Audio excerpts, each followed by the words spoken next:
15.5 বছরে যারা জুলুম অত্যাচার নির্যাতন আয়না ঘর পর্যন্ত বানিয়েছেন, কথা বলেন না কেন? আমি মাত্র 10 দিন ছিলাম মাটির নিচে, তাই আমার জীবন অতিষ্ঠ হয়ে গিয়েছিল। অথচ আমি দেখেছি ওখানে কেউ 8 বছর 10 বছর 14 বছর আছে। এত বড় বড় নখ হয়ে গেছে, চুল দাড়ি গপ মনে হচ্ছে জঙ্গল থেকে বেরিয়ে এসেছে। আমার 10 দিনের পেছনে এই মাজার এত ব্যথা, এখনো পর্যন্ত 60 হয়ে বসলে আমার ব্যথা যায় না। মুফতি ফখরুল আমার সাথে ছিল, আমাকে বলছিল, ভাই আপনার সাথে কি করা হয়েছে আমি জানি না। আমার এই পায়ের ভেতর দিয়ে হাত দিয়েছিল, এইভাবে হাত দিয়ে সামনে যে লোহার ব্যারিকেড এই জায়গায় টাঙিয়ে দিয়েছে, এরপরে দিয়েছে ওই জায়গায় হ্যান্ডকাপ লাগিয়ে। আরে তো 5 মিনিট 10 মিনিট না, 24 ঘন্টা এভাবে তালা লাগানো থাকে। 1.5 মিনিট থেকে 2 মিনিট সময় দেয়। সকালে কয়েকটা পচা ছোলা দেয়, দুপুরে যে খাবার দেয় মনে হচ্ছে কেউ মাখিয়ে দিয়েছে, খেলে খান, না খেলে ফেলে দেন। কেউ তো জানে না দুনিয়ায় যে আপনি বেঁচে আছেন কিনা। এই যে এত বড় বড় নখ দিয়ে মানুষ দেখলাম দেওয়ালের সাথে খুশিয়ে লিখে রেখেছে মোবাইল নাম্বার, নিচে ছোট করে লিখেছে, ভাই যদি কেউ বাইরে যেতে পারে এই নাম্বারটা একটু বলবেন যে আমি এখনো পর্যন্ত জালেমরা বলে আমরা কি করেছি মানে এটা মানুষের কাজ। রিমান্ডে যারা আমার দায়িত্বে ছিল মাঝে মাঝে ভাবতাম আল্লাহ এই মানুষগুলো বাইরে যে এরা সংসার করে কি করে, এদের কি বিবেক মরে গেছে নাকি? এরকম কঠিন অবস্থায় একটা মানুষকে 24 ঘন্টা 3 বছর 5 বছর 8 বছর 10 বছর 14 বছর রেখে দিয়েছে। শোয়া কি জিনিসও জানে না, এটা যে কোন বছরও বলতে পারে না, এটা কোন মাস চলছে ওর জানা নেই, এটা কি বার কয়টা বাজে কিচ্ছু জানে না। এটা 5 দিন না জানলে তো আপনার খারাপ লাগবে, আর 14 বছর লোকটা জানেই না এটা দুনিয়া না কোন জায়গা। 24 ঘন্টা অন্ধকার। এই কঠিন পরিস্থিতি যারা তৈরি করেছিলেন, যারা এর সাথে জড়িত, এখন যদি তারা বলে আস্তাগফিরুল্লাহ, আল্লাহ মাফ করে দাও, হবে? আরে ভাই আপনি তো আল্লাহর কাছে অপরাধ করেননি, আপনি অপরাধ করেছেন হামজার কাছে। আপনার কারণে আমার মেয়েটা আমার এখনো পর্যন্ত চেনে না। 3টা বছর আপনি ফাঁসির কন্ডেম ছেলে আমার রেখে দিলেন, কি করেছিলাম বলেন তো? আমি আপনার মেয়ের দিকে তাকিয়েছি, আর আপনার যে মেয়ে ও কি তাকানো না, যে মেয়ে ও কি তাকানো, আমি তাকাবো ওই দিকে কোন কারণে? কয়েকদিন আগে আমার মামলা সব খারিজ হয়ে গেছে, আদালত কর্তৃক প্রমাণিত যে আমি নির্দোষ, আমার কোনো দোষ নেই। এই নির্দোষ মানুষটার উপরে আপনি এই অত্যাচার করলেন। 11 ঘন্টা আমার মা বাবা আর শ্বশুর শাশুড়ি স্ত্রী কষ্ট পাবে জন্য আমি বলি নাই। কালো কাপড় দিয়ে আমার চোখ বেঁধে দিয়ে, পেছনে হ্যান্ডকাপ লাগিয়ে, ডান্ডা বেড়ি দিয়ে পার মাজার সাথে দড়ি দিয়ে 11 ঘন্টা মাটির নিচে আমারে টাঙিয়ে রেখেছে। আমি জানি না যে কোন ওয়াক্ত নামাজ চলছে, আন্দাজে 4 ওয়াক্ত নামাজ পড়েছিলাম ইশারায়। নামাজের কথা বললে শুধু গালি দেয়, যে নামাজ পড়লে যদি কিছু হয় যে আমার হাত থেকে আপনারা নিয়ে যাকতো। দেখেছেন কি বলবেন তারে বলবেন, আল্লাহরও ভুল ধরে। আমি তো হামজা ছোট মানুষ, আল্লাহরও ভুল ধরে। এই কাজগুলো যারা করেছে আমি সহ 1,10,000 মানুষ জেলখানায় ছিল ওই সময়। আমি যতটুকু দেখেছি 100 জনের প্রায় 70 জন মানুষ মিথ্যা মামলায় জেল খাটাইছে, কিচ্ছু জানে না। আপনার কারণে মাওলানা মহিউদ্দিন 8-10 বছর 15 বছর বাড়ি থাকতে পারে না, ওর চরিত্র খারাপ। আপনার জমির আইন ঠেকেছে, কথা বলেন না। এরকম বহু মহিউদ্দিন বাংলাদেশে কত মানুষ, আমি এক একজনের সাথে ছিলাম। জনাব তারেক জিয়ার পিএস নুরউদ্দিন মিয়া ওগো ভাই আমার সাথে ছিলেন 3 বছর। ওনার বন্ধু গিয়াসউদ্দিন মামুন ছিলেন 17 বছর আছে, বের হয়েছে কিছুদিন আগে। বিএনপির এক একজন মানুষের নামে আমি মামলা দেখেছি 313টা 536টা পর্যন্ত মামলা পেয়েছি। আমার যে খাবার দিয়েছে তো বলতাম ভাই কয়টা মামলা কি করে, বিএনপি করতাম বড়গোনায় বাড়ি, মামলা কয়টা? 313টা। মনে হচ্ছে বদরের ময়দান কায়েম করে ফেলেছে। বলে তো একটা মানুষকে 313টা মামলা দেয় কোন বিবেকে? আমারে তো 2টা দিয়েছিল, তাই 3 বছর। 313টা কিয়ামত হয়ে যাবে। কথা বলেন না কেন? এই জন্য আমি আপনাদেরকে বাঁচাতে চাই। এটা যেহেতু রেকর্ড হচ্ছে, সারা পৃথিবী কালকে যাবে, এমনকি যারা পালিয়েছে ওই জালেমরাও শুনছে। আপনারা যদি এখনো পর্যন্ত মাপ পেতে চান, শুধু আস্তাগফিরুল্লাহ হবে না, যার কাছে যে ধরনের অপরাধ করেছেন আগে তার কাছে যে মাপ চাবেন, তার ক্ষতিপূরণ দেবেন, এরপরে বলবেন আস্তাগফিরুল্লাহ। এই কথা বলেন না কেন? এই হাদিসের অর্থ যদি না বুঝে থাকেন, আপনার এই ওয়াজ শুনতে আসা, তাফসীর শুনতে আসা ব্যর্থ। বুঝেছেন কিনা বলেন তো? কিভাবে মাপ চাইতে হবে আমি পদ্ধতিটা বললাম। নবীজি কি ওই মহিলাকে বলতে পারতেন না, যাই হয়েছে হয়েছে, তুমি আস্তাগফিরুল্লাহ গোপনে পড়ে নাও, বলতে পারতেন না? কিন্তু বলেননি, ওনাকে শাস্তি দিয়ে তারপরে বলেছে এবার আস্তাগফিরুল্লাহ পড়ো। আজ আপনারা 15.5 বছরে যা করেছেন পৃথিবীর ইতিহাস পাল্টিয়ে ফেলেছেন। সুতরাং এখন শুধু আস্তাগফিরুল্লাহ পড়লে হবে না, আপনাকে ফিরে আসার জন্য যার কাছে অপরাধ করেছেন তার কাছে স্বীকার করা লাগবে। এবং স্বীকার করলে হবে না, 15.5 বছরে তার সে ক্ষতি করেছেন, ওই ক্ষতি পূরণ দেওয়া লাগবে। আপনার কারণে বহু মানুষ ব্যবসা করতে পারে নাই, চাকরি পায় নাই। এই কথা বলেন না, মিথ্যা মামলায় ঝুলে ঝুলে জীবনটা নষ্ট করে ফেলেছে। কেউ আম বাগানে, কেউ বাঁশ বাগানে, কেউ ধানের খেতে শুয়ে শুয়ে রাত কাটিয়েছে বছরের পর বছর। এত কিছু করার পরে আপনি এখন আস্তাগফিরুল্লাহ পড়বেন আর আল্লাহ আপনাকে মাফ করে দেবে, আর কি নাকি? আশা করছি আপনি হাদিসের অর্থ বুঝে ফেলেছেন এবং যারা শুনছে ওই জালেমরাও বুঝেছে। বাঁচতে যদি চান এই মহিলার মতো তওবা করেন। এবার আমি একটা তথ্য বলছি, সূরা ফুরকান 68 নাম্বার আয়াত। এই পৃথিবীতে 3টা অপরাধের সাথে যারা জড়িত থাকবে এই মানুষগুলোর শাস্তি হবে ডবল। কয়টা? আরো জোরে বলেন। এটা কিন্তু ক্লাস চলছে, ক্লাসে যদি এভাবে কথাবার্তা হয় না, আপনারা বেশি বলছেন। ক্লাসের মতো জবাব দেবেন। 3টা অপরাধ করলে শাস্তি দেবে কয়টা? ডবল। জোরে বলেন কয়টা? এখন আপনি দেখেন তো 3 অপরাধ আপনার ভেতরে আছে কিনা? ওয়াল্লাযীনা লা ইয়াদউনা মা'আল্লাহি ইলাহান আখার। আল্লাহ পাক বলেন যারা আমি আল্লাহর সাথে অন্য কাউকে ডাকে, এই যে মা'আল্লাহ, আল্লাহর সাথে অন্য কাউকে যারা ডাকে, এটা বাংলাদেশ, ভারত আর পাকিস্তানে বেশি। আমরা এই দেশগুলোতে আল্লাহকে ডাকি না তা না, আল্লাহর জিকিরও চলছে। কিছুক্ষণ পরে দেখি আল্লাহর পাশাপাশি অন্য কাউকে ডাক দেয়, কে আলী বাবা, শাহ আলী বাবা, কে আল্লাহ বাবা, ফতে বাবা বলছে। কথা বলছেন, যাই করুক সে যেন শুধরে না। আল্লাহর সাথে অন্য কাউকে ডাকা, আরো জোরে বল, আরো জোরে বলে। এমনকি আল্লাহর নামকে কেউ ইলহাদ করতে পারবেন না, পরিবর্তন করে ফেলবেন না। ওয়াদারুল্লাযীনা ইলহাদুনা ফি আসমাই, সূরা আরাফ 9 নাম্বার পারা 13 নাম্বার পৃষ্ঠা 4 নাম্বার লাইনের 180 নাম্বার আয়াতের মাঝে আছে। আল্লাহ পাক বলেন আমার নামকে তোমরা ইলহাদ করবা না, উলটপালট করবা না, ছোট বড় করবা না। আজ যারা কালেমাকে লা ইলাহা ইল্লাল্লাহ পুরা কালেমা না পড়ে শুধু হালকা লা ইলাহা হবে, বলেন বলেন বলেন, শুধু ইল্লাল্লাহ ইল্লাল্লাহ হবে, আপনাকে পরিপূর্ণ করা লাগবে। তাম্মাত কালিমাতু রাব্বিকা সিদকা ওয়া আদলা। আল্লাহ বলেন আমার কালামটা পরিপূর্ণ করে দিয়েছি। আপনি কোথায় পেয়েছেন যে শুধু লা ইলাহা বলেন? এই জন্য আল্লাহর নামকে কেউ যদি ইলহাদ করে, পরিবর্তন করে ফেলে, আল্লাহ বলেন তাদের সাথে তোমরা ডাকবা না আমাকে।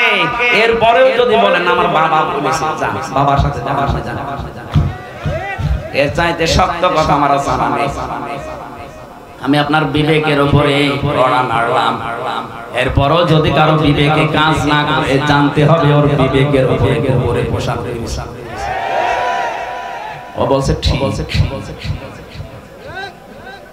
তাহলে আজকে থেকে সিদ্ধান্ত নিয়ে যাবেন এই মাহফিলে এসে আল্লাহর সাথে অন্য কাউকে আমি আর ডাকবো না, এমনকি রাসূলুল্লাহকে না। রাসূলুল্লাহর নামে জিকির করা জায়েজ নেই। যারা না বলছে ইয়া ইয়া রাসূলুল্লাহ জিকির করেন, আপনি শিরক করছেন। জিকির হবে কার নামে? দরুদ হবে রাসূলুল্লাহর নামে। সোহেল চৌধুরী নায়ক, নাম শুনেন? এই লোকটা হত্যার মামলার যে আসামি ছিল, মামুন ইমন, ইনি আমার সাথে ছিল, মাঝে মাঝে আসতো, ভেতরে এরকম মস্তা।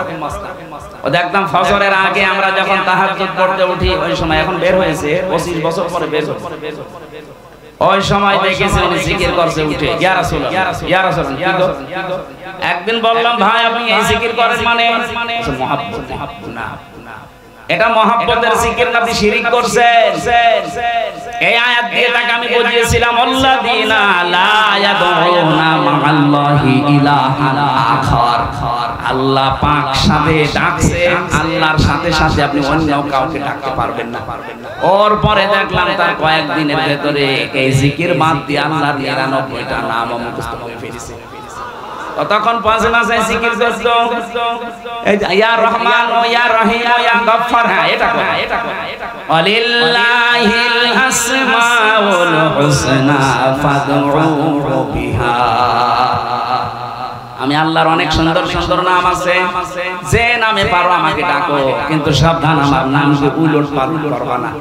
সুতরাং যারা দলিল বিহীন এই জিকির করেন, আল্লাহর সাথে অন্য কাউকে ডাকেন এবং আল্লাহর নাম অর্ধেক করে ফেলেন, অথবা আল্লাহর নামের সাথে অন্য কিছু যোগ করেন, ছোট বড় করে ফেলেন, পরিবর্তন করে ফেলেন, আপনারা থামবেন নাকি চালিয়ে যাবেন?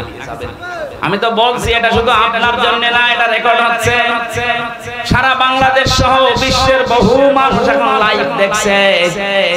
আল্লাহর সাথে যারা অন্য কাউকে ডাকেন, আল্লাহর কসম আপনার শাস্তি হবে মরণের পরে ডবল। সুতরাং এই ব্রাহ্মণবাড়িয়া তাহিরি হায়ের মতো যেন কেউ জিকির করবেন না। 2 নম্বরে, ওয়ালা ইয়াকতুলুনা নাফসাল্লাতী হারামাল্লাহু ইল্লা বিল হক। আদালত কর্তৃক, বিচারালয় কর্তৃক প্রমাণ করা ছাড়া কোন মানুষকে আপনি হত্যা করতে পারেন না।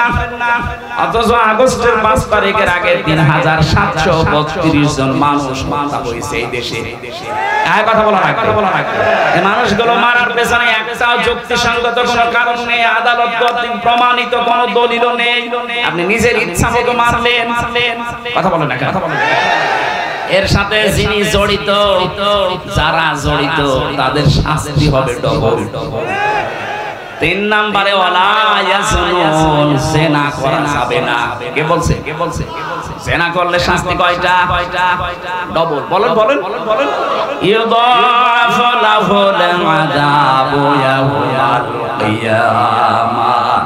আল্লাহ বলেন তাদের শাস্তি দেব আমি ডবল।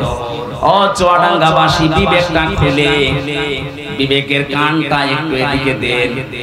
আজ আমরা যাদেরকে আদালতে তুলছি, দেখতে পাচ্ছি এই মানুষগুলোর সব সারা জীবনটা জিনা দিয়ে ভরা। এতদিন পর্যন্ত যাদের নামে মিথ্যা মামলা দিয়ে জিনার তহমত দিয়ে জেলে আটক করেছিল, ফাঁসি দিয়েছিল, ওই মানুষগুলো জীবন পবিত্র। এক কথা বলেন না, কথা বলেন না। আপনি তাকান, যাদের বিরুদ্ধে জিনার তহমত দিয়েছিল, ব্যভিচারের দোষ দিয়েছিল, তারা কিন্তু এখন বেকসুর খালাস পেয়ে গেছে, তারা মুক্ত। আদালত কর্তৃক প্রমাণ হচ্ছে তাদের ওই অপরাধের সাথে যুক্ত তারা না, রাজনৈতিক প্রতিহিংসার কারণে তারা এটার শিকার। কিন্তু এখন যাদেরকে দেওয়া হচ্ছে এদের সব ভিডিও ক্লিপ আছে। এই কথা বলেন, এই কথা বলেন। কালকে আমি জামালপুরে ছিলাম, জেলা জামালপুর, ওই যে টাকলা মুরাদ, 6 মিনিট 32 সেকেন্ডের একটা অডিও ক্লিপ ফাঁস হয়ে গিয়েছিল। এই কারণে তার মৃত্যু শেষ, তার এমপিগিরি শেষ, বাকি আরটা বললাম না। অথচ এখন যারা আছে দেখেন, প্রত্যেকের 8 মিনিট 10 মিনিট 1 ঘন্টা পর্যন্ত এদের চরিত্র কোথায় সব ভিডিওই দেখা যাচ্ছে। জেনা করলে শাস্তি ডবল হয়, আর এদের পুরোটা জীবনই জেনা। দরবেশ বাবা পর্যন্ত অন্যের স্ত্রী নিয়ে এসে আল্লাহর রাস্তায় চালাচ্ছে। বলেন আপনি কাকে বিশ্বাস করবেন? আর বাকি দরবেশের যদি এই হাল, বাকি তো সব আল্লাহর রাস্তায় চলে যাচ্ছে। এইজন্য জেনার ধারে কাছে যাওয়া পর্যন্ত নিষেধ, আর এগুলো লাইসেন্স শুরু করেছিল আল্লাহ এই কারণে এইভাবে শক্ত করে ধরেছে। তাহলে এই মহিলার উদাহরণ দিলাম আমি হাদিস দিয়ে এই কারণে আজ হাজারো মানুষ মনে করছে যা করেছি অন্তত এখন কিছু মানুষ যারা আত্মীয় স্বজন আছে এদের সাথে মিলে মিশে আস্তাগফিরুল্লাহ পড়েনি না, আপনার মাফ হবে না। আপনি ধরা তো খাবেনই যদি মাফ পেতে চান এই মহিলার মতো তওবা করেন। এই 15.5 বছরে যাদের ক্ষতি করেছেন তাদের ক্ষতিপূরণ দেবেন, তাদের কাছে মাফ চাবেন। তারা যদি মন থেকে বলে ঠিক আছে এটা মাফ করে দিলাম, এবার আপনি আস্তাগফিরুল্লাহ। আমার এই কথার অর্থ বুঝেছেন কারা? তারা শুধু হাত তোলেন তো, হ্যাঁ আন্দাজে না, আমি কিন্তু জিজ্ঞাসা করো। এবার হাত অনেক নেমে গেছে। আলহামদুলিল্লাহ আজকের মাহফিল সাকসেস। আল্লাহ আমাদের তৌফিক দিন কোরআনে কারিমের আয়াতগুলো বোঝার, বলেন আমিন। দ্বিতীয় নাম্বার, আমরা যারা এখানে এসেছি তাফসীরুল কোরআন মাহফিলে তাফসীর শোনার জন্য সূরা আরাফ 206টা আয়াত ছিল, একটা মাত্র আয়াত পড়েছি, 157 নাম্বার আয়াত।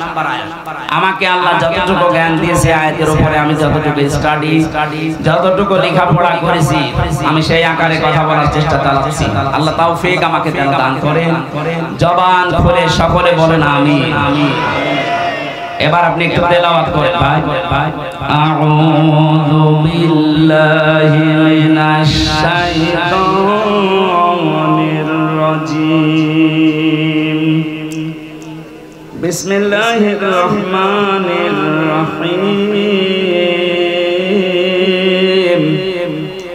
আল্লাযীনা ইয়াত্তাবিউনার রাসূলান নাবিয়্যাল উম্মিয়াল্লাযী ইয়াজিদুনাহু মাকতুবা ইলা আখির আয়াত। কোন সূরা বললাম? বলেন বললাম না ক্লাস চলছে। আরাফ শব্দের শাব্দিক অর্থ পরিচিত হওয়া। আরাফ মানে এটা জান্নাত জাহান্নামের মাঝে একটা প্রাচীর বানাবেন আল্লাহ। এই প্রাচীরের উপরে কিছু মানুষকে আল্লাহ দাঁড় করিয়ে দেবেন। এই প্রাচীরের নাম আরাফ। নাম কি? নবীজি সাহাবীদের সামনে বলছিলেন এই প্রাচীরের উপর আল্লাহ যাদেরকে দাঁড় করাবে এদেরকে জাহান্নামেও দেবে না, জান্নাতেও দেবে না। সাহাবী প্রশ্ন করলেন হে নবী এদেরকে জান্নাতে দেবে না কেন? নবীজি বললেন এদেরকে আল্লাহ জান্নাত দিচ্ছে না এই কারণে, কারণ এরা দুনিয়ায় ভালো ভালো অনেক কাজ করেছে কিন্তু মা বাবার সাথে খারাপ আচরণ করত। বাংলার মুসলমানেরা খুব সেনসিটিভ বিষয় এটা। আপনি যত ইবাদত বন্দেগী করেন বৈধ কোনো কারণে যদি মা বাবা অসন্তুষ্ট হয়ে থাকে আপনি কিন্তু ওই প্রাচীরের উপরে দাঁড়িয়ে থাকবেন। কথা বলেন না, কথা বলেন। কয়েকদিন আগে আমি নীলফামারী কিশোরগঞ্জ গিয়েছিলাম। ওখানে একটা বৃদ্ধাশ্রমে নিয়ে গেল দেখার জন্য। যে দেখি কিছু মার বাবা এই লাইনে বসে আছে প্রায় 40 জনের মতো। তাদের চোখের দিকে তাকিয়ে দেখতে পেয়েছি এই মানুষগুলোর সন্তানাদি অনেক বড় বড় জায়গায় আছে। আমি জিজ্ঞাসা করেছিলাম কয়েক জায়গায়, কিন্তু এই মানুষগুলোকে সব এখানে রেখে গেছে, মাসে মাসে খরচ দিয়ে যায়। চিন্তা করে যে মানুষের 10 তলা বিল্ডিং 5 তলা বিল্ডিং এর মালিক, 4-5টা ফ্ল্যাটের মালিক, এক একজনের 8টা 10টা করে রুম আছে বাড়িতে, কিন্তু মার বাবার থাকার জায়গা নেই। মা বাবার দিকে তাকালেই মনে হচ্ছে এরা সন্তানের জন্য বরদোয়া দিচ্ছে। বলেন নাউজুবিল্লাহ। যাদের মা বাবা আমি ওখানে দেখেছি এই সন্তানগুলো যদি 14 বার হজ করে আসে আল্লাহর কসম এরা জান্নাত পাবে না, ওরা ওই প্রাচীরে দাঁড়িয়ে থাকবে। আমাদের কপাল যেন এরকম না হয়। কথা বলেন না, কথা বলেন না। যতগুলো সন্তানের কারণে তার মার বাবা বৃদ্ধাশ্রমে থাকে, বাংলাদেশে এখন বৃদ্ধাশ্রম প্রায় 168-টার উপরে। নীলফামারীর কিশোরগঞ্জ একটা থানা, সেখানে এতগুলো মানুষ পড়ে আছে, বছরের পর বছর আছে। অনেকে খবর নেয় না, শুধু মাঝে 2 বছর 3 বছর পরে একটা চিঠি পাঠায়, মা কেমন আছো, একটা কথা হইতো। 30 বছর 25 বছর পর্যন্ত এই ছেলেটার পেছনে ওই মার বাবা নিঃস্বার্থভাবে শ্রম দিয়েছিল। কথা বলে না কেন? অথচ আজকে এই সন্তানই রেখে গেছে তার মাকে। আমার যতটুকু দেখলাম যাদের কারণে রেখে যায় সন্তানগুলো মার বাবাকে বৃদ্ধাশ্রমে, বলেন এর পেছনে কয়েকটা কারণ আছে। একটা কারণ ওই ছেলেটার বউ। এই কথা বলছেন না? হাজারো বউ এই দেশে আছে, তারা চাই না যে আমার শ্বশুর শাশুড়ি আমার সাথে একসাথে থাক। এরকম বউ দেশে নেই। সম্মানিত মা বোন, আমি জানি হাজার হাজার মা বোন আপনাদের সাথে ডবো, ওরা বিভিন্ন জায়গায় বসে আছে। আমি সবাইকে এক মনে করে কথা বলছি, আমার ঈমান থেকে বলছি, সাবধান। আপনি শুধু নামাজ পড়ে রোজা রেখে কালো বোরকা পরে জীবনও জান্নাত যেতে পারবেন না। তিরমিজি শরীফের হাদিস, আল্লাহর নবী বলেন যে এই মহিলার ভেতরে 4টা কাজ পাওয়া যাবে, ওই মহিলাকে আমার আল্লাহ জান্নাতের 8টা দরজায় খুলে দেবে। যে কোন দরজা দিয়ে যেতে পারবে ও জান্নাতে কেউ বাধা দেবে না। জোরে বলেন সুবহানাল্লাহ। 1 নম্বরে ইদা নাযারা ইলাইহা সাররাতুহু, যখন তার স্বামী তার দিকে তাকাবে তখন সে স্বামীকে আনন্দ দেবে। ওয়াইদা গাবা আনহা হাফিজাতুহু, যখন স্বামী থাকবে না বাইরে চলে যাবে তখন নিজের পরিবারে পরিবেশে নিজের ইজ্জত আবরু, নিজের স্বামীর সম্পদ আর সন্তানকে হেফাজতে রাখবে। এটা আজ 100 জনের প্রায় 95টা মহিলা ঠিক রাখতে পারছে না। স্বামী বাইরে চলে গেল দিন পাই। কথা বলেন না কেন? ফাতেমাতুজ জোহরার সাথে যেই মহিলা জান্নাত যাবে, জামিলা তার জীবনী পড়েছি, তাকে আল্লাহ জান্নাত দেওয়ার পেছনে 2টা কারণ। 1 নম্বরে সে স্বামীর অনুমতি ছাড়া কোনোদিন বাইরে যায়নি, কারোর সাথে দেখাও করেনি। আর হাজারো মেয়ে লোক স্বামী বাইরে চলে গেলেও মনে হচ্ছে যে জান্নাত পেয়ে গেছে। স্বামীর সম্পদগুলো তার অনুমতি ছাড়া দান করা জায়েজ নেই। আর আল্লাহর রাস্তা চুরি করে। কথা বলেন না, কথা বলেন না। স্বামী বাইরে গেলে আপনার সন্তান, আপনার শরীর, ইজ্জত, সম্ভ্রম এগুলো সব হেফাজতে রাখা লাগবে। জান্নাতের দরজা এই কারণে খোলা থাকবে। 3 নম্বরে এইটা আসে, ভালো করে শোনো। নবীজি বলেন তুইনু আলা দীনি যাওজাতিহা, যে মহিলা তার স্বামীকে দ্বীনের উপরে চলতে সাহায্য করে, দ্বীনের প্রচারে গেছে, দ্বীন কায়েমের জন্য কাজ করছে, এই মহিলার কষ্ট হলেও স্বামীকে সাহায্য করবে, উৎসাহ দেবে, পেছন থেকে আরো সাহায্য হাত বাড়াবে। কিন্তু হাজারো মহিলা এটা করে তো না, আরো বাধা দেয়। এই কথা বলছে না, কথা বলছে না। সম্মানিত মা বোনেরা, শুধু নামাজ পড়ে রোজা রেখে আপনি জান্নাত যাবেন কখনোই না। অতুইনু আলা দীনি যাওজাতিহা, আপনার স্বামীকে দ্বীনের কাজে চলার জন্য, দ্বীনের পথে চলার জন্য যতটুকু সামর্থ্য আছে সাহায্য করবেন, উৎসাহ দেবেন, এগিয়ে দেবেন। হযরতে খাদিজাতুল কুবরা রাদিয়াল্লাহু তাআলা আনহা, আল্লাহ তাকে সালাম দিয়েছিলেন। পৃথিবীতে 2 জন মহিলার জীবনী পেয়েছে, আল্লাহ নিজে সালাম পাঠিয়েছেন। একজন হযরতে আসিয়া, 2 নম্বরে হযরতে খাদিজা। আসিয়াকে আল্লাহ সালাম দিয়েছিলেন তার স্বামীর অত্যাচারের কারণে, খাদিজাকে আল্লাহ সালাম দিয়েছিলেন তার স্বামীর ভালোবাসার কারণে। জোরে বলেন আল্লাহু আকবার। খাদিজাকে আল্লাহ সালাম পাঠালেন তার স্বামীর মহব্বত ভালোবাসার কারণে। নবীজি বলেন আমি যত রাতে আসি, যতবার আসি, খাদিজাকে কোনোদিন আমি ঘুমন্ত অবস্থায় পাইনি। যখনই এসেছি শুধু একটা বার ডাক দিয়েছি, সঙ্গে সঙ্গে খাদিজা আমার জন্য দরজা খুলে দিয়েছে। জিজ্ঞাসা করতাম কেন এই কাজ করো, ঘুমাতে পারো না? খাদিজা আমাকে প্রতিবার শুনিয়েছে, স্বামী আমার, আমি জানি আপনি দ্বীনের কাজে বাইরে থাকেন, দ্বীনের প্রচারে, দ্বীনের প্রসারের জন্য আপনার পেছনে 24 ঘন্টা মানুষ লেগে আছে। কখন কোন ক্ষতি হয়ে যায় এই টেনশনে আমার তো ঘুম আসে না। আপনি যখন আসবেন পরিশ্রান্ত ক্লান্ত শরীর নিয়ে আপনি বারবার ডাকবেন, আমি যদি আরামে ঘুমিয়ে থাকি উঠতে দেরি হয়ে যাবে, বেয়াদবি হতে পারে।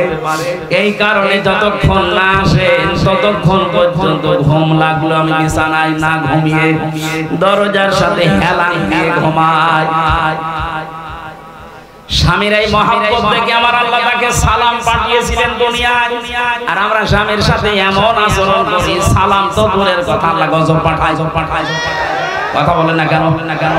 বিশ্ব নবী এত বেশি পরামর্শ দিয়েছিলেন তার মেয়ে ফাতেমাকে, ডাক দিয়ে বলতেন, মা, চারটা মেয়ের ভেতরে তোমাকে সবচেয়ে বেশি ভালোবাসি আমি। এতদিন আমার বাড়িতে ছিলে, যত কিছু মনে লেগেছে, কাজকর্ম তুমি করতে পেরেছো। আজকে একটা নতুন পৃথিবীতে তোমারে পাঠালাম আলীর কাছে।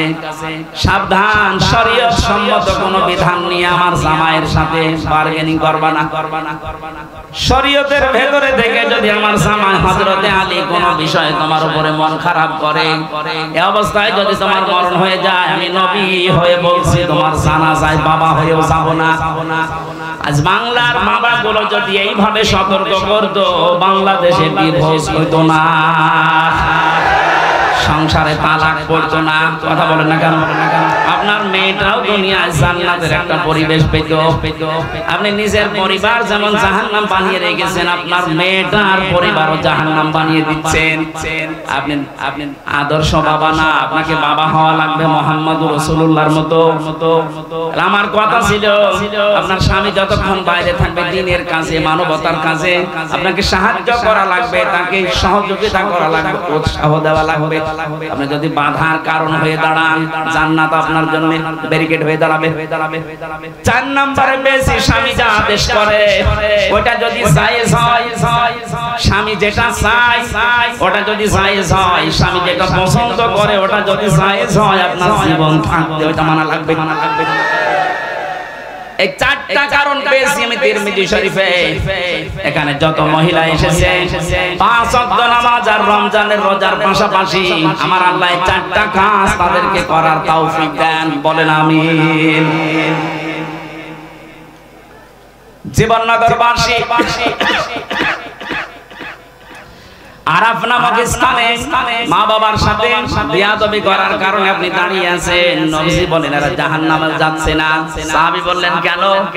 নবীজি বলেন এই মানুষগুলো আর যাই করুক না কেন দুনিয়াতে, এরা ইসলামী আন্দোলন করতো, ইসলাম কায়েম করার জন্য এরা চেষ্টা চালাতো। এই দুনিয়াতে ইসলাম কায়েম হোক এজন্য সর্বাত্মক চেষ্টা চালিয়েছে। কায়েম হয়নি ওর দোষ নেই, ও তো চেষ্টা করেছে। এই জন্য আমি আল্লাহ জাহান্নামে দেব না। সূরা সফ 10 নম্বর আয়াতের দলিল আছে। এটা থেকে প্রমাণ পাওয়া যায় যারা দিন কায়েমের জন্য চেষ্টা চালাবে তাদের আর যাই হোক জাহান্নামে যাওয়া লাগবে না। কিন্তু অশনি সংকেত এইটা হাদিসের শেষে কিন্তু আর বলা নেই যে কোথায় যাবে। বলেন তো আপনি জাহান্নামে গেলেন না, জান্নাতও যেতে পারলেন না। আরাফ নামক এই ব্রাজিলের উপরে যদি আমরা কেউ দাঁড় হয়ে পড়ি, আমাদের মতো কপাল খারাপ কারো আছে? এটা যা করবেন চিন্তা ভাবনা করে। আল্লাহ পাক এই সূরার ভেতরে একটা আয়াতে ঘোষণা দিচ্ছেন, আল্লাযীনা ইয়াত্তাবিউনার রাসূল।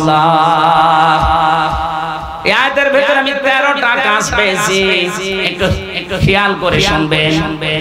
কাজ আছে এর ভেতরে 13টা। 6টা কাজ।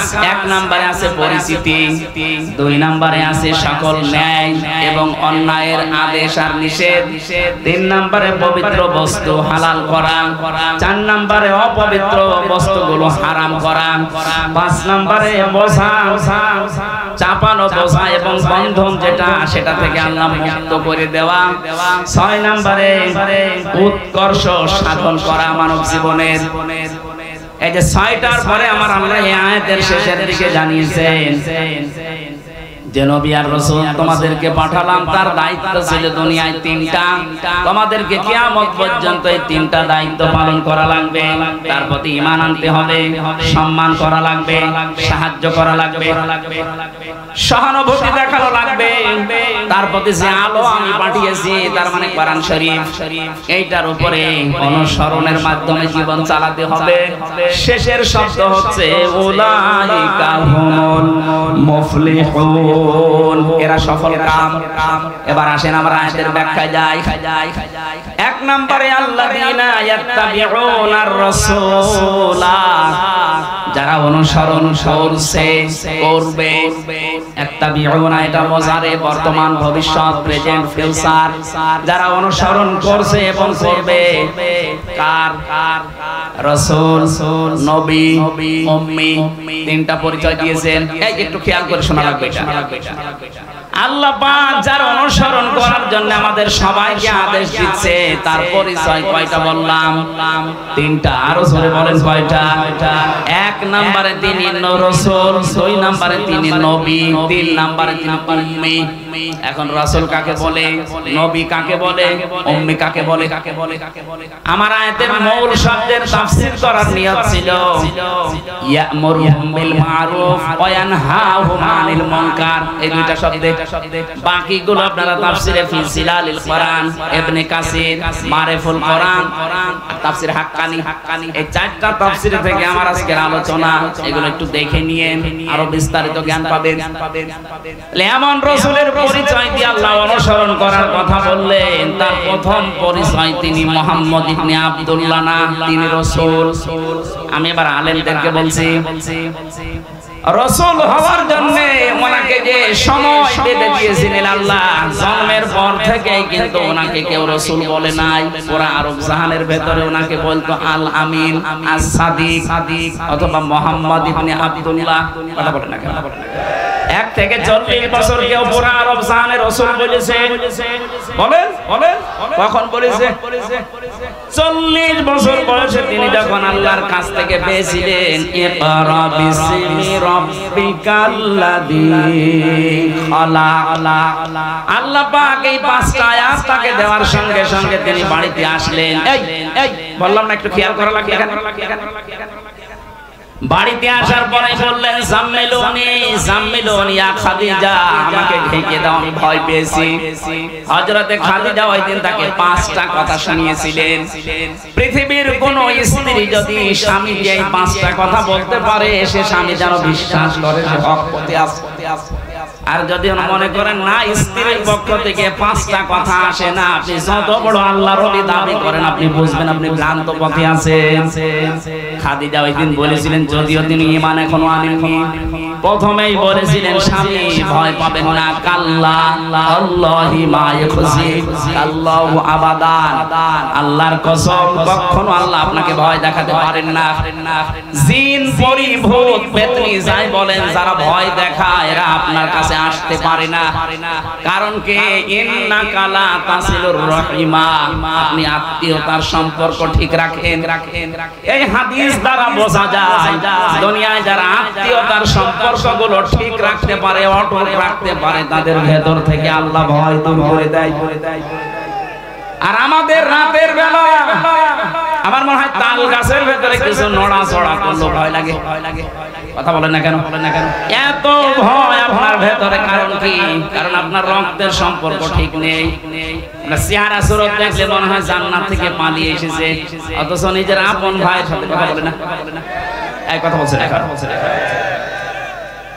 নিজের আপন রক্ত যেগুলো, এগুলোর সাথে যদি সম্পর্ক কেউ ছিন্ন করে, ঘরে যদি দেখতে মনে হয় শাহজালাল পীরের মতো, তাও মনে করবেন ওর জীবনে বহু ভয় আল্লাহ লুকিয়ে রেখেছে। আমি বিস্তারিত ব্যাখ্যায় যাচ্ছি না, আমার শব্দ সামনে পড়ে আছে। 2 নম্বরে ওয়া তাহমিলুল কাল্লা, কি করতে আপনি ভয় পান? আপনি তো মানুষের বোঝা হালকা করেন, বোঝা বহন করেন। এখানে বোঝা মানে শুধুমাত্র এই বোঝা না, এখানে কষ্টের বোঝা, ঋণের বোঝা, দুঃখের বোঝা। কথা বুঝতেছেন? হ্যাঁ নবী, আপনি এই দুনিয়াতে বহু বোঝা বহন করে দেন, বোঝা হালকা করে দেন মানুষের।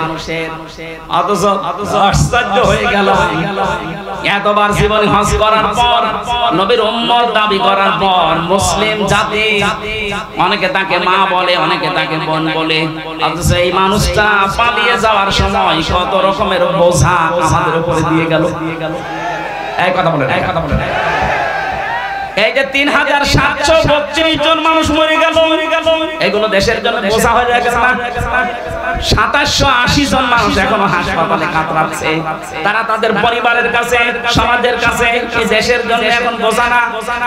কারণ হাত নেই, পা নেই, চোখ নেই, অন্ডকোষ নেই। এই কথা বলছেন, এত ঋণের বোঝা আপনি দিয়ে গিয়েছেন। এদেশে এখন কেউ জন্ম নিলে তার মাথার উপরে 1 লাখ টাকা ঋণ। এত বড় বড় বিশাল বোঝা আপনি দিয়ে গেলেন, কাউকে কষ্টের বোঝা, কাউকে দুঃখের বোঝা, কাউকে অর্থের বোঝা, ঋণের বোঝা, হাজার হাজার বোঝা আপনি মাথার উপরে দিয়ে আরামে আছেন। আর আপনি দাবি করছেন আমি জান্নাতে যাব। কিসের জান্নাত আপনার? আপনি তো নবীর উম্মতি নেই। শুধু উনি না, এই পৃথিবীতে যারাই মানুষের উপরে বোঝা তৈরি করে দেয়, বোঝা হালকা করে না, কত মানুষকে, নিরীহ মানুষকে বেকার মিথ্যা মামলা দিয়ে তার মাথার উপরে একটা বোঝা চাপিয়ে দিলেন। আমার পরিবারের উপরে 3টা বছরকে বোঝা চাপিয়েছিলেন, বলেন তো। 2-5,000 10,000 না কত লক্ষ লক্ষ টাকা আমার পরিবার থেকে আপনারা নিয়েছেন।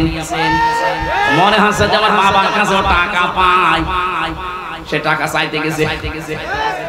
আমার প্রথম দিন ধরার পরেই বলেছে রিমান্ড দেব 10 দিন, 50টা মামলা দেব, যদি ছেলেকে বাঁচাতে চান তাহলে 10 লাখ টাকা এখনই নিয়ে আসেন। বাবা তো গ্রাম্য মানুষ, কোথা থেকে গিয়ে ধার মারতে 8 লাখ টাকা পাগল দিয়ে দিস। ও শয়তান কথা ঠিক রাখে, টাকাও নিয়েছে, পরের দিন আবার আরেকটা মামলা। বাস্তব বোঝা বোঝেন তো, এই যে বুকের বোঝাটা 3 বছর দিলেন, আমার স্ত্রীটা, আমার মা বাবা, আমার আত্মীয় স্বজন যারা আছে, কি বোঝা ছিল তারা। কথা বলে না, কথা বলে অন্তত আমার রক্তের সম্পর্ক যাদের সাথে আছে, এই মানুষগুলো তো রাতে ঘুমাতে পারতো না। বিনা কারণে একটা মানুষ 2টা মেয়ে রেখে জেলখানায় পড়ে আছে বছরের পর বছর। আমার শরীরে এখন বিভিন্ন রোগ শুধু এই কারণে। এত কষ্ট আপনি দিয়েছিলেন, আমি চাই আপনাকে এরকম 3 বছর জেলে রাখা হোক।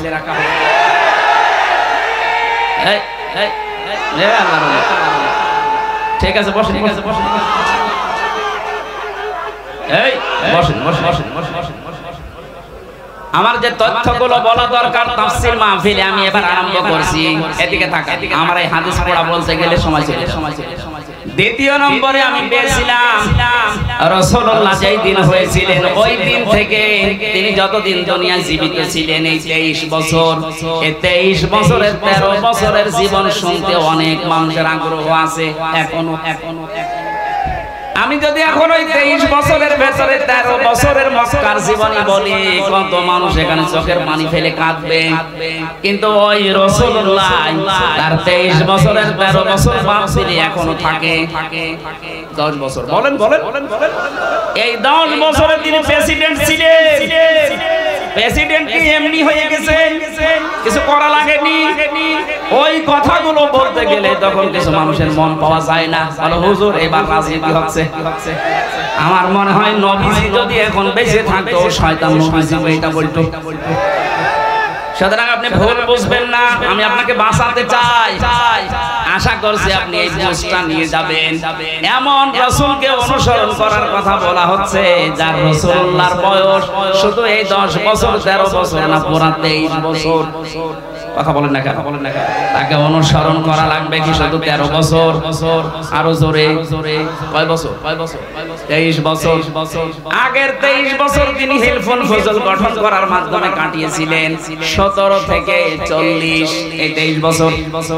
বাকি 23 বছর কোরআনে কারীম হাতে নিয়ে তিনি এমন বিপ্লব ঘটিয়েছেন, কিয়ামত পর্যন্ত এইরকম বিপ্লব কেউ ঘটাতে পারবে না। জোরে বলেন সুবহানাল্লাহ।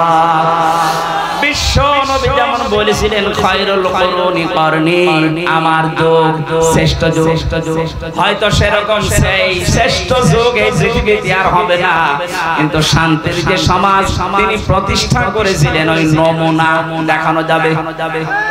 যারা হজে যায়, এই যে মাওলানা মহিউদ্দিন, আমার শ্বশুর এবং মাওলানা সুলতান সাহেব যাচ্ছে, ওখানে প্রবেশ করার আগেই দেখবেন একটা আয়াত আমরা পড়ি, ওমান দাখালাহু কানা আমিনা। কোন মানুষ যদি এই কাবা শরীফের এরিয়ার ভেতরে আসে, আল্লাহ বলেন আমি তাকে নিরাপত্তা দিয়ে দেই। এই আয়াতটা কার? আরো জোরে জোরে। আমি এই আর কি মারার জন্য পড়ি না, এখানে শিক্ষা আছে। কাবার চত্বরের ভেতরে আসলেই তাকে নিরাপত্তা দেবে কে? আরো জোরে বলেন, কারণ ওই ঘরটা কার? বাংলাদেশ কি কাবা ঘর? বলেন বলেন বলেন বলেন। তাহলে এখানে কি এখন অরাজকতা চলছে? এই জায়গায় যদি শান্তি স্বস্তি নিরাপত্তার পরিবেশ দিতে হয়, এটা তো কাবা না। কি করবেন আপনি? সূরা নাম 82 নম্বর আয়াতে আল্লাহ দলিল দিয়েছেন 6000 কিলোমিটার দূর এখান থেকে কাবা শরীফ। কাবার ভেতরে ঢুকলে না আপনি নিরাপত্তা পেয়ে যাবেন। বাংলাদেশের 56,000 বর্গ মাইলে আসলে আপনি নিরাপত্তা পাবেন কি করে? আল্লাহ পাক বলেন এই কাজটা করো, উলাইকা লাহুমুল আমনু। এই যে এইভাবে তাফসীরের ভেতরে হাক্কানিতে আছে, আল্লাহ তার নিজের কুদরতি আঙ্গুল যেন এইভাবে দেখিয়েছে।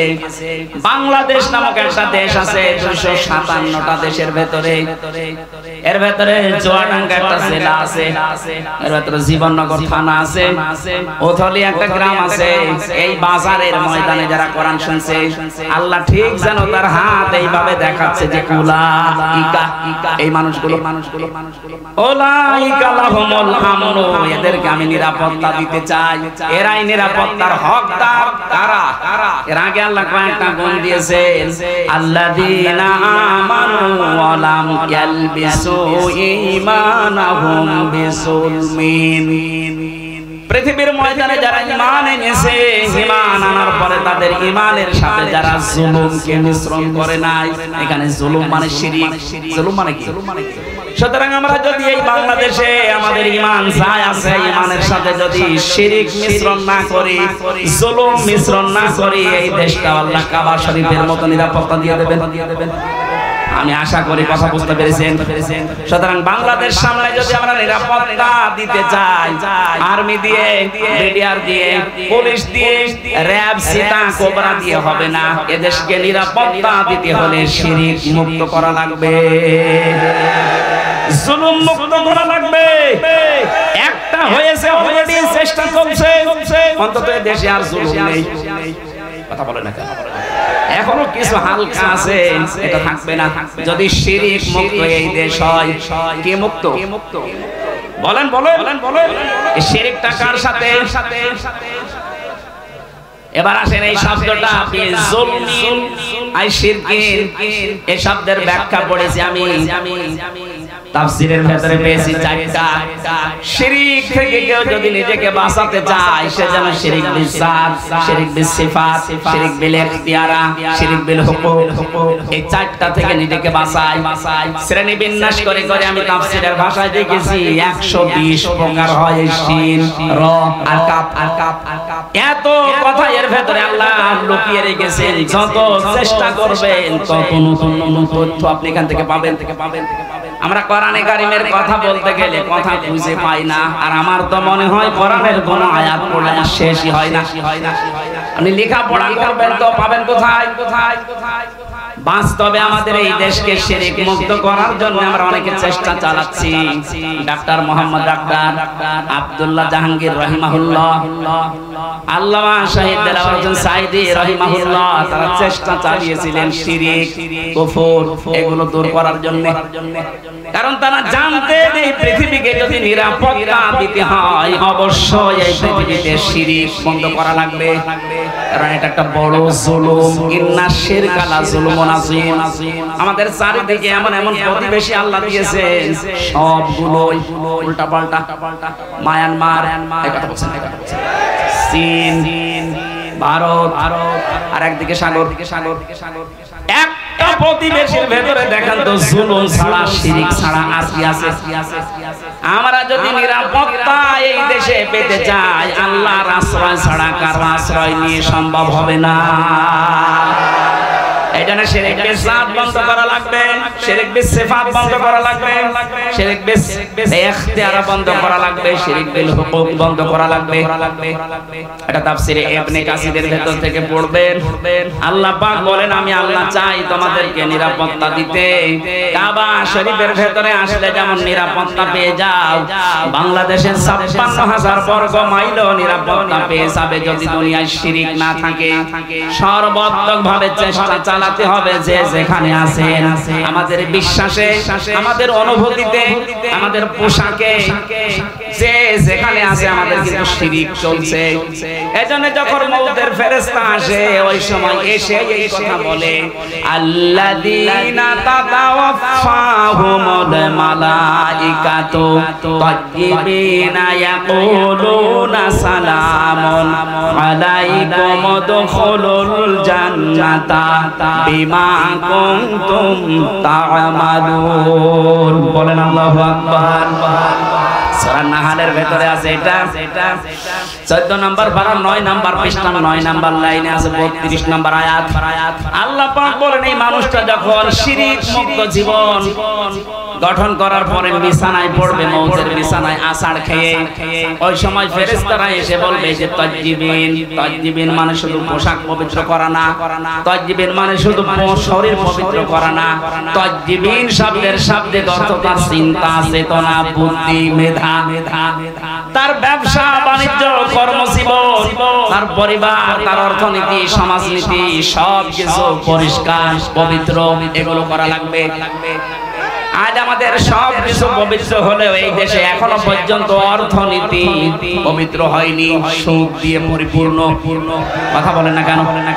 যেন ঈমান বাঁচাতে হলে এই দেশে এখনো পর্যন্ত যারা সুদ থেকে মুক্ত হওয়ার জন্য চেষ্টা চালাচ্ছে, আপনি তাদের কাছে যাবেন, আমি নাম বলি না, আপনি নিজের বিবেকের কাছে প্রশ্ন করে দেখবেন যারা সুদ থেকে মুক্ত হওয়ার চেষ্টা চালাচ্ছে, আপনার এটা ঈমানের দাবি। যদি আপনি না করেন, আপনি কিন্তু বিছানায় পড়ার পরে যখন ফেরেশতার কাছে ধরা খেয়ে যাবেন। তাজ্জিবিনা যারা নিজেদের পবিত্র চিন্তা, শরীর, পোশাক, ব্যবসা বাণিজ্য, পরিবার, অর্থনীতি, সমাজনীতি, রাজনীতি, ধর্মীয় নীতি যেগুলো আছে সব পরিষ্কার পবিত্র করার চেষ্টা চালাবে।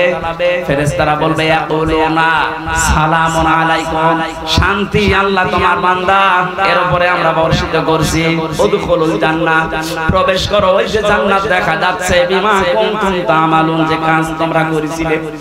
শিরক মুক্ত জীবন গঠনের জন্য বহু চেষ্টা চালিয়েছিলে সমাজে, পরিবারে, রাষ্ট্রে। আজকে আল্লাহ পাক এই জন্যই তোমাকে এই জান্নাতের দরজা খুলে রেখেছে, প্রবেশ করো। জেলখানায় যাওয়ার পরে আমি এই আয়াতটার বাস্তব উদাহরণ পেয়েছি। আল্লাহ জাহান্নামের কথা পুরাণ কোরআনে যেখানে দিয়েছেন সেখানে দিয়েছেন জাহান্নামের দরজাগুলো বন্ধ থাকবে, আর জান্নাতের কথা যেখানে দিয়েছেন সেখানে দিয়েছেন জান্নাতের দরজা খোলা থাকবে। আমি দেখেছি জেলখানায় 24 ঘন্টা তালা লাগানো থাকে, মেন গেট, কেউ প্রবেশ করলে তাড়াতাড়ি তালা লাগিয়ে দেয়। আল্লাহ পাক বলেন জান্নাতের দরজা এরকম না, জান্নাতের দরজা ওপেন থাকবে, খোলা থাকবে, যত মানুষ আসবে তার জন্য কোনোদিন বন্ধ করা হবে না। এজন্য আমাদের জীবনটা যেন শিরক মুক্ত হয়। কাবা শরীফের মতো বাংলাদেশে 56,000 বর্গ মাইল আন্তর্জাতিক বিশ্বের যে চক্রান্ত চলছে, বিশেষ করে আমাদের প্রতিবেশীদের সব কিছু থেকে যদি নিরাপত্তা পেতে চাই, অবশ্যই আমাদের এই বাস্তব জীবনটা জুলুম এবং শিরক মুক্ত করা চাই। আল্লাহ আমাদের তৌফিক দিন, বলেন আমিন। এমন রাসূলের অনুসরণের জন্য আল্লাহ আদেশ দিচ্ছেন, যিনি রাসূল হয়েছিলেন কত বছর বয়সে? বলেন। এই যে তাবলীগ জামাতের ভেতরে দুই দল মারামারি করছে, সবাই বলছে আমরা নবীওয়ালা কাজ করছি না। নবীওয়ালা কাজ হবে তখন যখন তিনি দেখেন নবী হয়েছিলেন। কত বছর বয়সে? আরো জোরে বলেন। 40 থেকে 63 বছর আপনাকে পঙ্খানো অনুসরণের মাধ্যমে দেখাতে হবে তিনি উম্মি ছিলেন। আল্লাহ পাক বলেন এই ঘোষণা আমি তাওরাতে এবং ইনজিলে লিখে দিয়েছিলাম। সূরা আলে ইমরান 3 নম্বর পারা 19 নম্বর পৃষ্ঠা 8 নম্বর লাইনে তথ্যগুলো আছে। লম্বা হয়ে যাচ্ছে না? না, কিছু মানুষ এসে ওঠাউঠি করছেন। এভাবে কষ্ট দেওয়া ঠিক। আমরা 11টা 20 বাজে 30 পর্যন্ত আমরা টাইম দিয়েছিল, আমরা মনে হয় পুরাটা শেষ করতে পারবো না, যতটুকু পারি। আগামীতে এই দর্শনা মাদ্রাসায় 28 তারিখে একটা মাহফিল নিয়েছি এই মাসে, আজকে মনে হয় 13 তারিখ না, 28শে নভেম্বর রাত 9টা 9:30টায় ওখানে উঠবো ইনশাআল্লাহ। দর্শনা মাদ্রাসায় যে আমরা যেখানে পড়তাম ওখানে কথা বলবে। এরপরে আর এইদিকে এই যে জলিলপুর মাদ্রাসায় আছে পরের মাসে 8 তারিখে দিনের বেলা, ওটা আসর থেকে মাগরিব পর্যন্ত। আমার ভেতরে ঘেমে যাচ্ছে, আমি আজকে শেষ করে দিচ্ছি, মাপসে আগামী থেকে কথা বলবো ইনশাআল্লাহ। আল্লাহুম্মা আমিন। লা ইলাহা ইল্লা আনতা সুবহানাকা ইন্নী কুনতু মিনাজ জালিমিন। এই মোনাজাতটা বসে করে যান, মোনাজাতটা বসে করে যান। আপনার মতো হাজার লক্ষ মানুষ এখানে হাজির হয়েছে। বসেন বসেন, মোনাজাতটা বসে করেন। মাথা নিচু করেন, মাথা নিচু করে চোখ বন্ধ করেন। আপনারা সবাই পরস্পরের আত্মীয়, বিশেষ করে আমার ইমানের দিক থেকে এবং রক্তের দিক থেকে সবাই কম বেশি আত্মীয়। আমি সবাইকে নিয়ে মোনাজাতে হাজির হচ্ছি আল্লাহর দরবারে। রব্বানা যালামনা আনফুসানা ওয়া ইল্লাম তাগফির লানা ওয়া তারহামনা লানাকুনান্না মিনাল খাসিরিন। রব্বুল আলামিন, 3টা বছর আমি জালেমের কারাগারে বন্দী ছিলাম, শরীরটা অসুস্থ হয়ে গেছে, এখনো পর্যন্ত স্বাভাবিক হয়নি। কথা বললে আমার কণ্ঠে ব্যথা হয়ে যাচ্ছে। আজকে আমার শ্বশুরালয় চুয়াডাঙ্গা জেলার জীবননগর উথলি এলাকাবাসী কর্তৃক আয়োজিত তাফসীরুল কোরআন মাহফিলে এসে 1.5 ঘন্টার মতো কোরআনের একটা আয়াত বোঝানোর চেষ্টা চালিয়েছি। আমি আশা করি এবং বিশ্বাস করি তোমার বান্দা বান্দিরা এটা সহজে বুঝে ফেলেছে। এখন এদেরকে আমল করার তৌফিক দাও। জান্নাতের এই বাগানটা সাজাতে তোমার যে বান্দাগুলো বিভিন্ন কায়দায় শ্রম দিয়েছে, অর্থ দিয়েছে, এদের এই শ্রমকে ওমরের মতো কবুল করে নাও। এদের এই অর্থগুলোকে হযরতে ওসমানের টাকার সাথে কবুল করে নাও। যত যুবক এই মাহফিলের জন্য দেখলাম সেই উথলি মোড় থেকে আইলা তালে রেলগেট পর্যন্ত কত কষ্ট স্বীকার করছে, এই যুবকদেরকে যে মা পেটে নিয়েছে, মায়ের পেট তুমি খাদিজার মতো বানিয়ে দাও। এই মাহফিলের বরেণ্যের সদস্য যারা, আজকের মাহফিলের সম্মানিত সভাপতি জনাব আব্দুল্লাহ, তোমার বান্দা মেহেরবানি করে বান্দা বানিয়ে দাও। হাফেজ আবু বকর সিদ্দিক, আল্লাহ নাম না জানা কত মানুষ সে যেভাবে এগিয়ে এসেছে কোরআনের এই প্রচারের এই অনুষ্ঠানে, আল্লাহ তোমার রহমত তাদের দিকে এভাবে এগিয়ে দাও। কত মানুষ দোয়া চাচ্ছিল, অসুস্থ, এমন রোগ দিয়েছো যে মানুষের কাছে বলাও যায় না। মেহেরবানি করে আমাদের রোগকে শিফায়ে কামিলা আজেলা বানিয়ে দাও। আল্লাহ তাআলা আমার বড় শ্বশুর অসুস্থ হয়ে পড়ে আছে, সারাটা জীবন তোমার নামের ঘোষণা দিচ্ছে, হাইয়া আলাস সালাহ হাইয়া আলাল ফালাহ। তোমার এই গোলামকে মেহেরবানি করে সুস্থতা দান করো, হায়াতে তাইয়্যিবা সিহাতে কুল্লিয়া দিয়ে দাও। যত মানুষ আমরা অসুস্থ আছে এলাকাতে মেহেরবানি করে শিফা দিয়ে দাও। মা বোনেরা যারা আছে এদেরকে তুমি ফাতেমার মতো বানিয়ে দাও। আমাকে তিনটা কন্যা তুমি দিয়েছো, এদেরকেও তুমি ফাতিমাতুজ জোহরার মতো বানিয়ে দাও। আমার স্ত্রী অসুস্থতাকে শেফায়ে কামিলা আজেলা দাও। আমার শ্বশুর শাশুড়ি সহ এলাকায় যারা আমার আত্মীয় স্বজন, যত মানুষ দূর দূরান্ত থেকে কোরআনের মহব্বতে ছুটে এসেছে, খালি হাতে ফেরত না দিয়ে এদের বাড়ি পর্যন্ত যাওয়া আসায় নেকি দিয়ে পাল্টিয়ে দাও, গুনাহগুলো সরিয়ে দাও। আল্লাহ আমল নামা যেন পুরাটা নেকি দিয়ে পাল্টিয়ে পরিবর্তন হয়ে যায়। আল্লাহুম্মা গফিরলি ওয়ারহামনি ওয়াহদিনি ওয়াফিনি ওয়ারযুকনি রব্বাল আলামিন। আলোচনা যারা এই ময়দানে রেখেছেন যে আসরের পর থেকে এই আলেমগুলোকে তুমি কবুল করো। মাওলানা হুসাইন আহমেদ, মাওলানা মহিউদ্দিন সহ মাওলানা আরিফুল ইসলাম, মাওলানা আবু বকর সিদ্দিক, যত আলেমরা এখানে কথা বলেছে, আলেমদের কথাগুলো আমাদের আমল করার তৌফিক দাও। আগামীতে অনুষ্ঠানটা কোরআনের জন্য আরো বিশাল আকারে মঞ্জুর করো। ওখানে বাজারে যত মানুষ ব্যবসা করছে হালাল রুজি উপার্জনের জন্য আল্লাহ বরকত দাও। আজকে যত মানুষ বিভিন্ন ব্যবসায় আঞ্জাম দিয়েছে, হালাল রুজিতে তুমি 100 গুণ বরকত বৃদ্ধি করে দাও। আল্লাহ তাআলা জনাব রুহুল আমিন অ্যাডভোকেট রুহুল আমিন দোয়া চেয়েছে যত মানুষ আজকে আসার সময় দোয়া চেয়েছে মনের খবর তুমি জানো যা যা মনের কামনা বাসনা আছে যায় যা সেগুলো পূর্ণ করে দাও বারাকাল্লাহু লানা ওয়া লাকুম ফিল কোরআনিল আযীম আল্লাহ জমিনটা তুমি কোরআনের হাতে তুলে দাও মরণ যখনই আসবে একবার হলেও যেন আমাদের এই জবানে জারি হয়ে যায় শেষ কথা লা ইলাহা ইল্লাল্লাহু মুহাম্মাদুর রাসূলুল্লাহ।